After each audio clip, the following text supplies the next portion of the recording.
வணக்கம் குழந்தைகளே. இன்று நாம் சிரிக்காத இளவரசன் என்ற ஒரு அழகான கதையை பார்க்கப் போகிறோம்.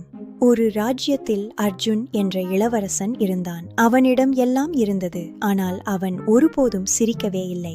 ராஜா அறிவித்தார், என் மகனை சிரிக்க வைப்பவருக்கு பெரிய பரிசு உண்டு. ஆனால் யாரும் அவனை சிரிக்க வைக்க முடியவில்லை. அப்போது ஒரு ஏழை சிறுவன் மண் குதிரையுடன் வந்தான். இளவரசா, இந்த குதிரை பேசும் என்று அவன் சொன்னான். அவன் குதிரையிடம் கேட்டான், நீ ஏன் சிரிக்க மாட்ட? அவனே குதிரை குரலில், எனக்கு நண்பர்கள் இல்லையே என்றான். அங்கிருந்த அனைவரும் சிரித்தனர்.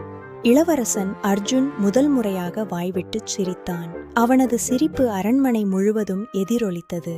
சிறுவன் சொன்னான், எல்லாம் நம் கற்பனைதான். பரிசுக்கு பதில் அவன் இளவரசனின் நட்பை கேட்டான். அன்று முதல் அவர்கள் நண்பர்களானார்கள். குழந்தைகளே, உண்மையான மகிழ்ச்சி செல்வத்தில் இல்லை, நல்ல நண்பர்களிடமே இருக்கிறது. மீண்டும் அடுத்த கதையில் சந்திப்போம்.